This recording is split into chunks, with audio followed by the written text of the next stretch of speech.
Hey everybody, my name's Alex. You might know me better as Tumblr user Cancerously, but in the wake of the recent updates, many of you are probably trying to learn how to fingerspell, as Meulin and Kurloz do, and that's fantastic. I'm taking a class in ASL. It's pretty easy to learn the finger positions, and I figured I'd make a little video just, showing you guys how to do some of the letters and some fingerspelling etiquette as it goes. As a reminder, and I guess a little disclaimer at the beginning of this is American Sign Language only. The British have their own system, and I have no idea what it is. So this is only for American. I'm only going to focus on that. So, first things first, before you get to fingerspelling, facial expressions are totally key. You want to look directly at the person. You want to make sure you're engaged, and if you're telling an exciting story, raise your eyebrows, look excited. Or if you're trying to say something sad, look sad. The deal with ASL is that because you don't have the tone of your voice or what I'm doing here with my arms to tell people what you're feeling, you have to do it all through your face. You cannot pretend not to be interested in an ASL conversation. Second, when you try to fingerspell, keep your hand right up near your chin, right about here. See my frame of reference? Right there. When a deaf person needs to look at your face and your hands to catch your expressions and your words. So it's super important that you keep your hand right here so they can actually see you for fingerspelling. There are other words that will take it down more into your body, but we're focusing on fingerspelling right now. Alright. Third off, always keep your elbow down and your arm relaxed. So none of this, or this, or this, or this. That's really uncomfortable. Just elbow by your side, hand here. Yay! There you go. Fourth, try not to stamp or bounce individual letters. So if you're spelling the word car cat, try not to go, it hurts when you just blur it everywhere and nobody can actually see what you're spelling because it's not solid enough to understand the individual letters. Fifth, always use your dominant hand to fingerspell, whatever hand you write with. I write with my right, so I'm using my right. Here it is. I'm going to scoot over a bit. You can see my right. Sixth, if you're spelling to someone not directly in front of you, turn your head and make sure your hand is towards them at all times. So, I'm spelling to you guys, so I'm here. If the person was on my right, I'd turn, spelling with the palm out. My left, spelling with the palm out by my face without blocking my face. Now, as far as letters go, they're sort of divided into three little sections. The first section of letters is called the fist letters, which are the letters A, E, I, O, S, T, M, and N. So, starting with the A has the thumb straight, right next to the fist. Other fingers are curved in, just like this. It's the A.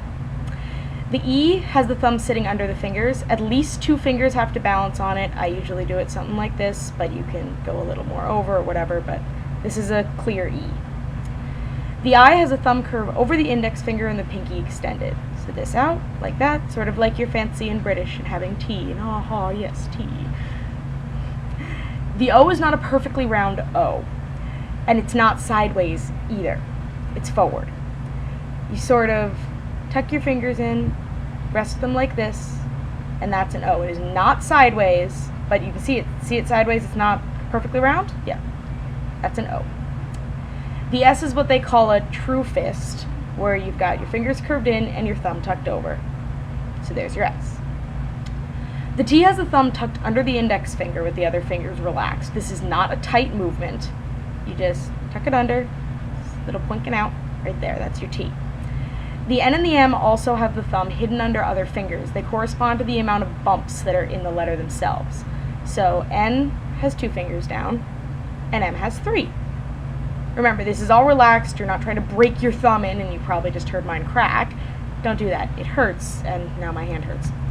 So, the next section are what they call the up letters, which are letters that are tucked, have a lot of straight fingers out, which are the letters B, C, D, F, K, L, R, U, V, W, and X.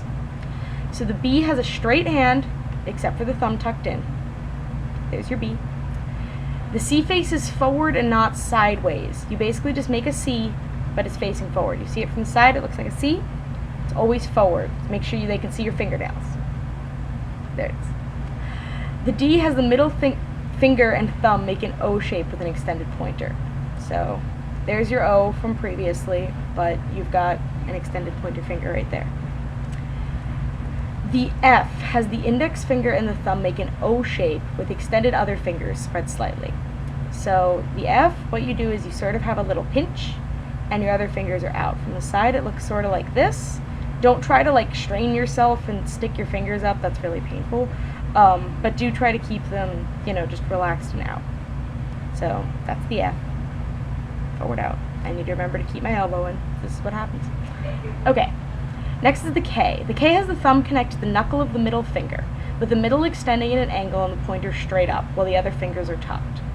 So the K has two fingers out, the middle comes forward to meet the thumb at its little knuckle, and the other fingers are curved in. So it looks like this from the side, but you sign forward. There's your K. The L is pretty much exactly the way you think it's going to be. It's L. The other fingers are curved in, the pointer and the thumb are extended. L. It's simple. The R crosses the middle and the index with the other fingers tucked. So I'm going to refer to my book on this one because I'm always bad at this. But the R, you just cross your fingers, tuck them in. Here's your R. Yay, R. The U is exactly like the R without the fingers crossed, but the thumb overlaps the ring finger. So the U has two fingers straight up, just like this. The thumb overlaps the ring, which means it goes a little heavier over. And there's your U.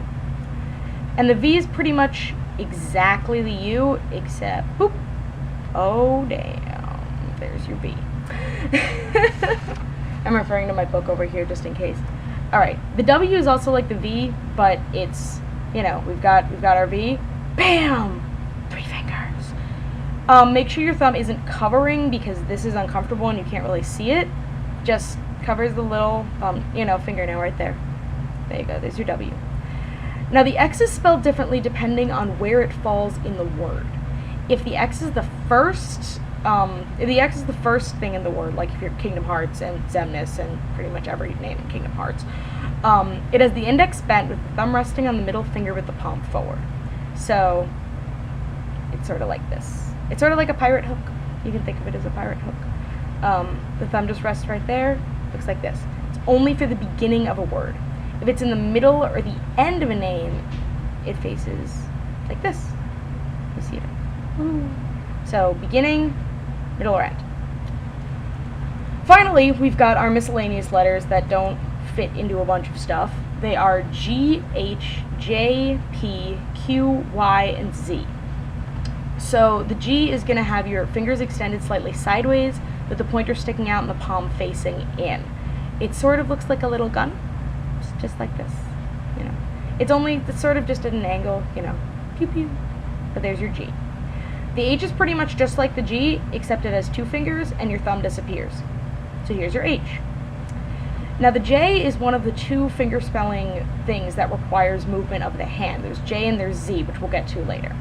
The J is shaped just like the letter right before it on the alphabet, the I. So go back to your I, do a little curve. And the J is a swoop. I'll put that more in perspective. Just like a J. It's really great. And it's fun. I really like doing it. The P is like the K, but it's turned forward. So if we look at our K, where it comes in, the P is turned sort of down. I'm going to bring my arm up so it stays in camera angle. But from the side, it looks, you know, sort of like that, but it's just turned down.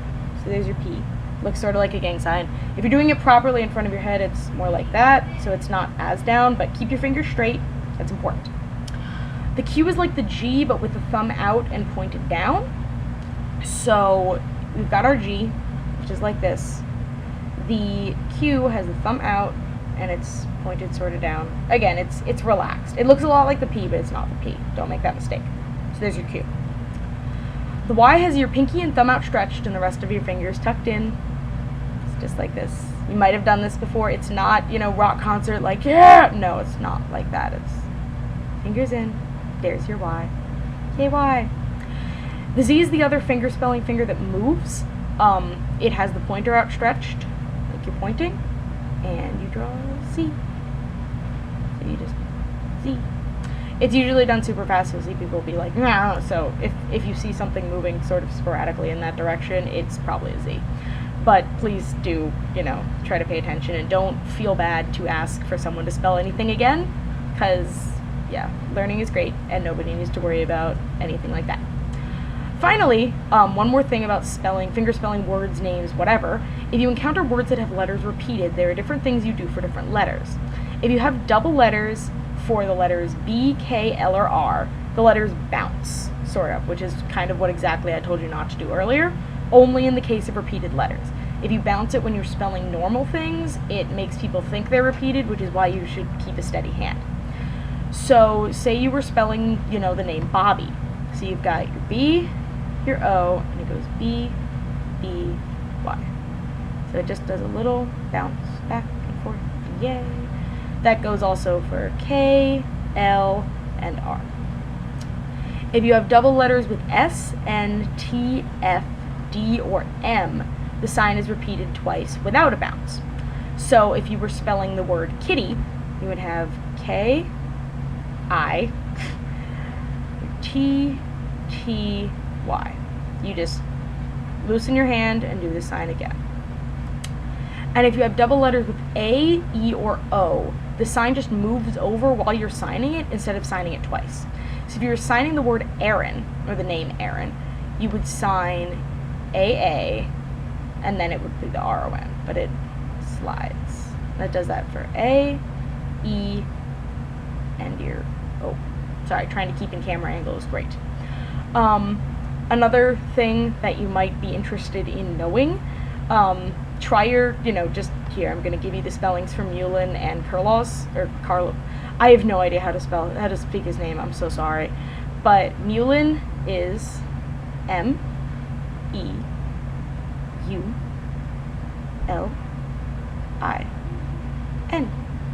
Is Meulin. And Kurloz has a lot of letters that I don't like spelling, but it's K, U, R, I can't cross my fingers properly, L, O, and Z. Now, practice with your favorite characters' names, practice with tons of things, look up YouTube videos that will be more clear about this sort of thing. This is really just a basics, so if you're interested, please, actually study. ASL is cool. As a note, I am also still a beginner, so this is not absolutely perfect, but here's your crash course in ASL. I will see y'all later.